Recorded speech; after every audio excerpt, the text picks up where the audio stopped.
Right. So explain that feeling though when you invest 90 and they get intercepted.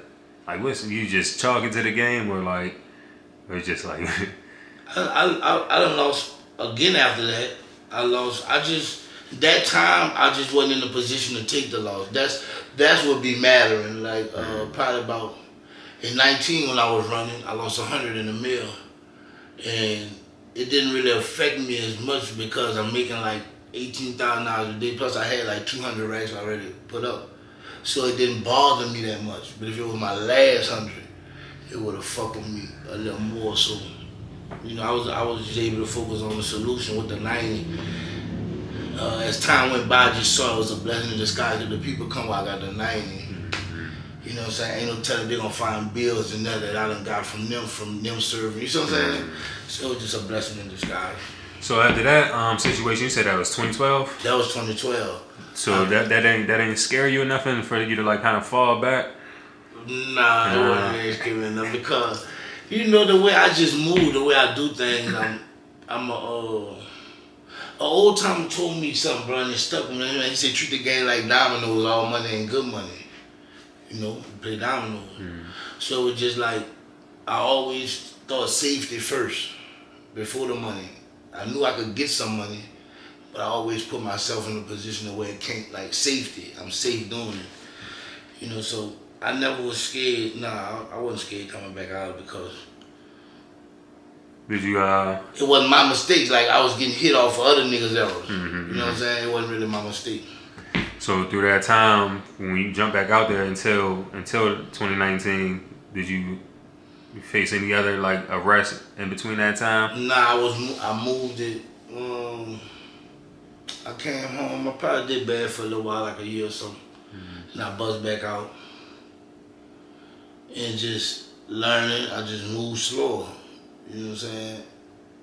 Yeah. Just bobbing weed, man. Like just, you know, when you into something, you just seeing it, you just moving a certain kind of way. So just, I had to learn how to move. And I just stayed out the way for a good little while. You know what I'm saying? Plus, I never was the person doing it. It was always my name stamped on it, but I never was the person doing it. You know what I'm saying? So it was easy, kind of easy for me to stay out the way because I didn't have to be outside. You know what I'm saying? Right.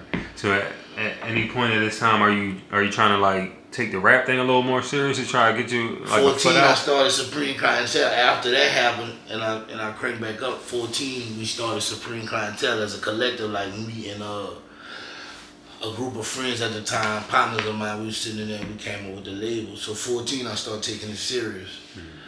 And just grinding, knowing I needed money to support it. You know what I'm saying? Just kept grinding. You know what I'm saying? And so, what's like some of the ups and downs of that whole rap thing? The rap game? Yeah. But down here, bro, it just ain't no, you know, ain't no help. Like, you know what I'm saying? Like, just the ups and downs of me for this is down here. It's just like, you know, Atlanta, they got people that get paid to find new artists. You know what I'm saying? We never had that. Down here, it was more people trying to get paid off of rappers. Like, give me $100 to perform, $200 to perform. It wasn't never no helping the artists get to where they get and support. It's a crowd battle. Like, you know, motherfuckers sit on the sofa ain't doing nothing but don't want to see you do it because they ain't a part of it. You know what I'm saying? So most thing about the rap game, you know, up and down with it is like just support from your city. You're going to get a lot of hate, you know what I'm saying, because what you're doing is major, you know what I'm saying? And it's just a lot of hate, bro. Do you feel like a lot of the home base labels are looking out for New Orleans artists? Nah. Or you think New Orleans artists gotta go outside of New Orleans to get signed? Yeah, you know, Jim signed me. Jim Jones signed me, you see what I'm saying? So, nah, the home base record label is not looking out for down here. So how did that Jim Jones link up happen? He came down here to do a show with Cess 45, and my manager at the time was like, man, get a feature from Jim, man, you know, put him on this record. So I just followed my manager, paid him. He came in the studio, vibed out. He liked the vibe. He heard a few songs. He went to giving me some partners and stuff like that, you know what I'm saying? So I shot in New York to shoot a video with him, for real, you know. Called the Yellow Cab to the house. You know what I'm saying? Me and him sit in the kitchen talk for like about 4 or 5 hours. You know what I'm saying? And we was just, just running. He started reminding him of Cameron a little bit, like how I had my own. You know, most artists don't be having their own. You know what I'm saying? So yeah, we talked. We had a good conversation, man. I took a bath at the house and everything. Slept at the house and everything. Shout out Jim Jones, man. You know, I appreciate it all. So how long did that run go for? And I seen, is that how you got the feature with Dave East too? Yeah, that's how I got the feature with Dave East too. Okay. So how long did that Jim Jones run go for? And did y'all have like official paperwork? Yeah, well, I was under Vamp Life Empire Distribution. You know what I'm saying? They distributed me, and it started probably like the beginning of the 19, in the 18, beginning of the 19.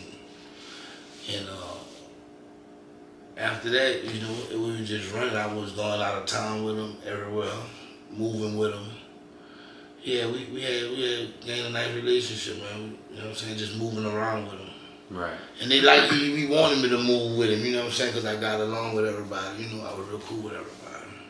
Oh, that's what's up. I mean, you know, that's one of the highs of the rap game right there. Yeah. You know what I'm saying? You link up, you get signed to a well-known artist. You on the road with them. You doing shows. You got features and all that. Yeah, I opened up for him a few shows. You know what I'm saying? So what was some of your most memorable moments with like that whole when you was with them? Mm-hmm. By it being my first rodeo, I ain't gonna lie, by it being my first ride, I enjoyed it all. City to city, just catching the plane, getting that feeling as an artist, moving, you know what I'm saying? So me just moving around, the 6 a.m. red eyes, I just was enjoying every moment of it, you know what I'm saying? I met some hell of a people with him though, like, you know, Alex Tide, Jay-Z Jeweler. And I'm talking about not just meet him, like, shook their hand and he called me Mimosa T, you know, like we have a relationship, you see what I'm saying? So it just meeting a lot of people, you know, that was the good thing about it, you know. Right, for sure.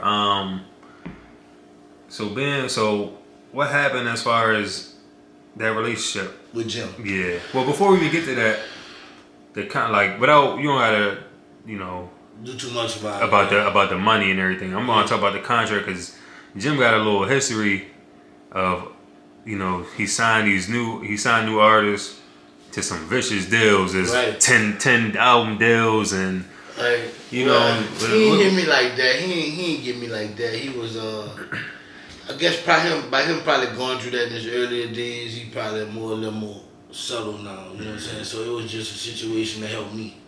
You know what I'm saying? To try to put me out there. But it was just only distribution. I was putting my own money behind me, you know what I'm saying? Because you look at it, Jim still doing him. You know what I'm saying? He moving so fast, he ain't really got time to really like do the CEO thing. You know, now he's trying it. Shout out to Jim, Bird Gang 2.0, whatever. But back then he was just like, just gave me a platform to put my music. You know, I know looking back, CD streamed like 200 and some thousand copies. You know what I'm saying? I ain't make that much money off it, but you know, it did good being under Empire. Right. So, is that the reason? Did you kind of realize that he wasn't ready to be a CEO yet? Well, yeah. If I gotta do all the work, you know, myself. Not saying, you know, not saying nothing bad about him or nothing. Just right. If it was still like me doing everything. You know what I'm saying? It was just when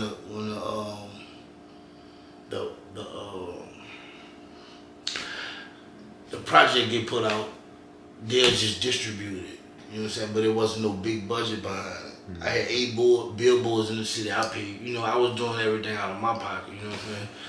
So it was just like, it was just like probably like a cosign deal type of situation? Just like a distribution, like putting it everywhere, where it could sell everywhere. But if I had a $500,000 budget, I could have capitalized off it more better. You know what I'm saying? Because I put more money behind me, and now it's everywhere already. I just gotta let the people know that it's everywhere. That's what I'm saying. So